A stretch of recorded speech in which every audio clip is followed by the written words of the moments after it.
கடவுளை தலைவராக கொண்டு நடக்க இருக்கின்ற ஆட்சி, மீட்கப்பட்ட எஞ்சியோர்கள் மீது ஆளுகை செய்யப்போகின்ற மேசியாவின் ஆட்சி குறித்து மீகா இறைவாக்கினர் முன் உரைத்துள்ள வாக்கு. மீகா 4ஆம் அதிகாரம் 1 முதல் 13 வரை உள்ள வசனங்களில் பதிவு செய்யப்பட்டுள்ளது. கடவுளின் கோவில் அமைந்துள்ள எருசலேம் அனைத்து நாடுகளுக்கு மேலாக உயர்த்தப்படும். ஏசாயா 2ஆம் அதிகாரம் 2-4 வரை. இறுதி நாளில் கடவுளின் வாக்குகள் நிறைவேற்றப்படும். அதாவது பாபிலோனுக்கு நாடு கடத்தப்பட்டு திரும்பியவர்கள் மீட்கப்படுவார்கள்.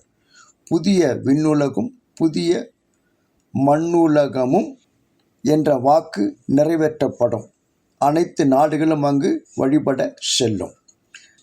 2 பேதுரு 3ஆம் அதிகாரம் 13வது வசனம், வெளிப்படுத்தின விசேஷம் 22ஆம் அதிகாரம் 23ஆம் வசனங்களில் பதிவு செய்யப்பட்டுள்ளது.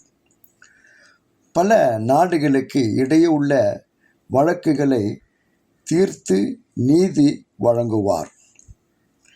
போர் இருக்காது, எங்கும் அமைதி நிலவும். ஏசாயா 2ஆம் அதிகாரம் 2ஆம் வசனம், எரேமியா 16ஆம் அதிகாரம் 15ஆம் வசனம், சகரியா 14ஆம் அதிகாரம் 9 முதல் 11 வரை உள்ள வசனங்கள், மல்கியா 3ஆம் அதிகாரம் 17வது வசனம், வெளிப்படுத்தின விசேஷம் 19ஆம் அதிகாரம் 21வது வசனம். முடக்கப்பட்டோரையும் விரட்டி அடிக்கப்பட்டோரையும், அதாவது நாடு கடத்தப்பட்டோர்கள், தண்டிக்கப்பட்டோரையும் கடவுள் ஒன்று சேர்ப்பார். கடவுள் அவர்களை அனாதைகளாக விட்டுவிட மாட்டார், காப்பாற்றுவார். தாய் நாட்டிற்கு அவர்களை மீண்டும் அழைத்து வருவார் என்றும், இறையாட்சியின் காலத்தில் எங்கும் அமைதி நிலவும் என்றும் மீகா இறைவாக்கினர் மூலமாக கடவுள் வாக்களித்துள்ளார். இவைகளெல்லாம் புதிய எருசலேம் தோன்றுவதற்கான முன் அடையாளம். கடவுளின் அனைத்துலக அருளாட்சியின் முன் அடையாளங்கள். அப்படியானால் இன்றைய நாட்களில் நமது குடும்பங்கள், திருச்சபைகள் கடவுளின் கட்டளைக்கு கீழ்ப்படிந்திருப்போம். அவரது உடன்படிக்கையை மீறாமல் இருப்போம்.